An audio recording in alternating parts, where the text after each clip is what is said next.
जय माता दी। सभी भक्तों को नवरात्रि के पावन पर्व की हार्दिक शुभकामनाएं। माता रानी आपकी सभी मनोकामनाएं पूर्ण करे।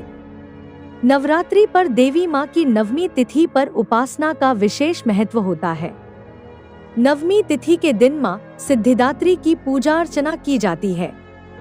माँ सिद्धिदात्री को सिद्धि और मोक्ष की देवी माना जाता है। मान्यता है कि माँ दुर्गा के इस स्वरूप की पूजा करने से भक्त को यश, बल और धन की प्राप्ति होती है। भक्तों, माता की कथा प्रारंभ करने से पहले आपसे अनुरोध है, MTV चैनल पर इसी प्रकार की कथा, व्रत कथा और कहानियाँ प्रसारित की जाती हैं, इसलिए चैनल को सब्सक्राइब जरूर करें। सिद्धिदात्री माता व्रत कथा प्रारंभ। बोलिए जय माता दी। माँ सिद्धिदात्री भक्तों और साधकों को सभी सिद्धियां प्रदान करने में समर्थ है। देवी पुराण के अनुसार भगवान शिव ने इनकी कृपा से ही सिद्धियों को प्राप्त किया था। इनकी अनुकंपा से ही भगवान शिव का आधा शरीर देवी का हुआ था। इसी कारण वे लोक में अर्धनारीश्वर नाम से प्रसिद्ध हुए। माँ सिद्धिदात्री 4 भुजाओं वाली है। इनका वाहन सिंह है। ये कमल पुष्प पर भी आसीन होती हैं। इनकी दाहिनी तरफ के नीचे वाले हाथ में कमल पुष्प है। प्रत्येक मनुष्य का यह कर्तव्य है कि वह माँ सिद्धिदात्री की कृपा प्राप्त करने का निरंतर प्रयत्न करे, उनकी आराधना की ओर अग्रसर हो। इनकी कृपा से अनंत दुख रूपी संसार से निर्लिप्त रहकर सारे सुखों का भोग करता हुआ वह मोक्ष को प्राप्त कर सकता है।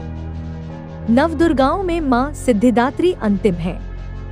अन्य 8 दुर्गाओं की पूजा उपासना शास्त्रीय विधि विधान के अनुसार करते हुए भक्त दुर्गा पूजा के 9वें दिन इनकी उपासना में प्रवृत्त होते हैं। सिद्धिदात्री माँ की उपासना पूर्ण कर लेने के बाद भक्तों और साधकों की लौकिक, पारलौकिक सभी प्रकार की कामनाओं की पूर्ति हो जाती है। सिद्धिदात्री माँ के कृपा पात्र भक्त के भीतर कोई ऐसी कामना शेष बचती ही नहीं है जिसे वह पूर्ण करना चाहे। वह सभी सांसारिक इच्छाओं, आवश्यकताओं और स्पृहाओं से ऊपर उठकर मानसिक रूप से माँ भगवती के दिव्य लोकों में विचरण करता हुआ उनके कृपारस पीयूष का निरंतर पान करता हुआ विश्व भोग शून्य हो जाता है। माँ भगवती का परम सानिध्य ही उसका सर्वस्व हो जाता है। इस परम पद को पाने के बाद उसे अन्य किसी भी वस्तु की आवश्यकता नहीं रह जाती। माँ के चरणों का यह सानिध्य प्राप्त करने के लिए हमें निरंतर नियमनिष्ठ रहकर उनकी उपासना करनी चाहिए। माँ भगवती का स्मरण, ध्यान, पूजन हमें इस संसार की असारता का बोध कराते हुए वास्तविक परम शांतिदायक अमृत पद की ओर ले जाने वाला है। इनकी आराधना से जातक को अनिमा, लधिमा, प्राप्ति, प्राकाम्य, महिमा, ईशित्व, सर्वकामावसाविता, दूर श्रवण, परकामा प्रवेश, वाक्सिद्ध, अमरत्व, भावना सिद्धि आदि समस्त सिद्धियों नव निधियों की प्राप्ति होती है। आज के युग में इतना कठिन तप तो कोई नहीं कर सकता, लेकिन अपनी शक्तिनुसार जप, तप, पूजा अर्चना कर कुछ तो माँ की कृपा का पात्र बनता ही है। प्रत्येक सर्वसाधारण के लिए आराधना योग्य यह लोक सरल और स्पष्ट है।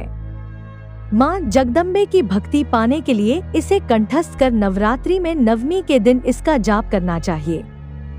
बोलिए सिद्धिदात्री माता की जय। जय माँ दुर्गे, जय जगदम्बे। सिद्धिदात्री माता व्रत पूजा विधि।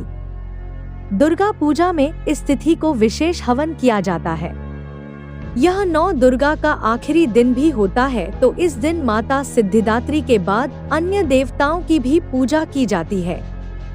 सर्वप्रथम माता जी की चौकी पर माँ सिद्धिदात्री की तस्वीर या मूर्ति रख आरती और हवन किया जाता है। हवन करते वक्त सभी देवी देवताओं के नाम से आहुति देनी चाहिए। बाद में माता के नाम से आहुति देनी चाहिए। दुर्गा सप्तशती के सभी श्लोक मंत्र रूप हैं, अतः सप्तशती के सभी श्लोक के साथ आहुति दी जा सकती है।